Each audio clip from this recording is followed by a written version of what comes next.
What's up everyone, John Rettinger from Techno Buffalo here with a full review for you of the HTC Desire Z, which is essentially the unlocked version of the T-Mobile G2 here in the US. We're going to try something a little bit different. I'm going to see if I can get through a full phone review in under 5 minutes, giving you just the facts. Let's get started.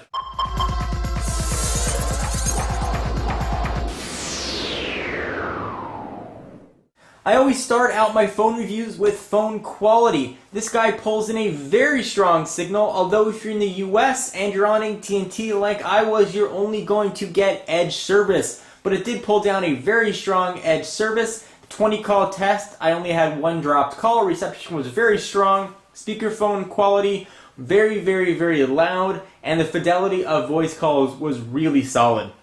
Voice quality is going to be fantastic. From specs, quick recap. 3.7-inch coarse capacitive screen, 480 by 800, running Android 2.2 with HTC's custom sets on top. 1.5 gigabytes of internal storage. I feel like the Micro Machine guy. This has a micro SD expansion card, 1300 milliamp hour battery. Battery life, not fantastic. You are going to have to recharge this definitely on a daily basis. On the rump, you've got a 5 megapixel camera that can shoot HD video. It's average. You're going to get sort of standard photo and video quality from a phone. Don't throw away your DSLR. I really do like the metal feel of the back. It's got a really industrial feel to it. Let's go ahead and power this guy on. No SIM card installed right now. Slide this down to unlock, and you can see the new version of HTC Sense, which lets you fully customize the look of Android. Again, the Android 2.2. You've got a lot of customization options that live right here. You can go ahead and check out some of these customizations in the unboxings, but in the unboxing video, which I'll put down below.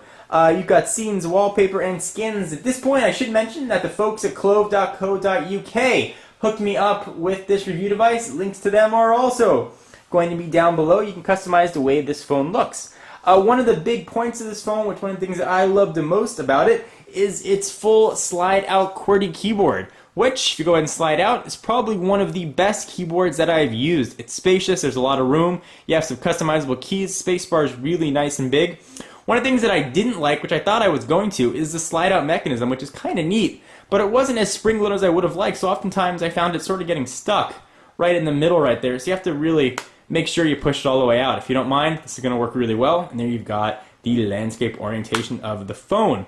This is, again, Android 2.2, so it's going to be able to handle all of your Flash content and web browsing with Flash 10.1. Web browsing on this guy is a fantastic experience. It's got an 800 megahertz processor, but don't get caught up in the megahertz. This phone is fast. It is a screamer and has really been optimized for the software that it's running. Probably one of the fastest phones that I have tested thus far.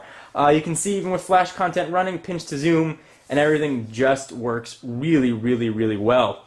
You've got 4-way navigation across the bottom with an optical trackpad, which I don't think I used once on this guy. I know a lot of people are wondering, hey John, how fast is this really? Are you lying to me? Well, I'm going to show you if I'm lying to you or not, and you can see it for yourself. This is a little bit on the subjective side, but I am going to run a quadrant benchmark test. I'm going to go and skip to the results, but if you want to watch the whole test being run after the whooshing buffalo at the end credits, you can actually watch the test being run. So let's go ahead and launch Quadrant. Alright, so here are the results of the benchmarking. You can see this phone is actually at the top. Above the Motorola, what is that? I can't read it. Oh, sorry, actually above the Nexus 1, the Motorola Droid, the HTC Evo, the Droid X, Samsung Galaxy S, and pretty much every other Android device out there. This guy actually came out top on the Quadrant test. And that really does translate very nicely to real-world speed. From a size standpoint, despite having a full QWERTY keyboard, you're not dealing with that much bulk. Here we've got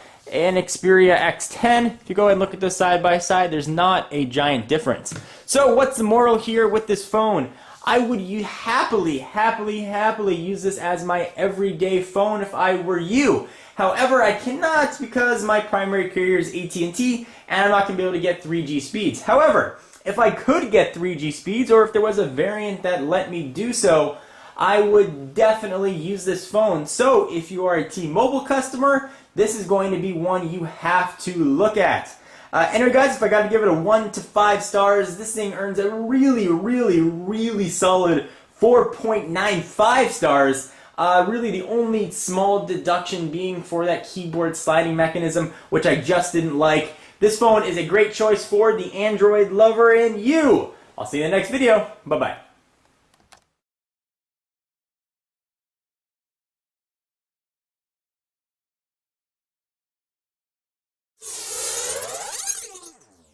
Run the full benchmark test.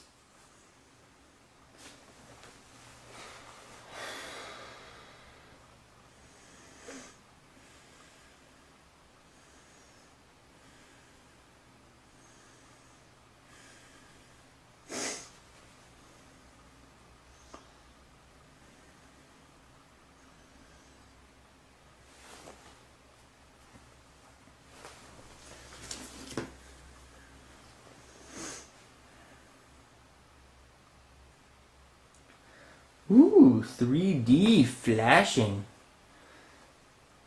Red planet plus moon. Spinny. DNA. Deoxyribonucleic acid. We want to proceed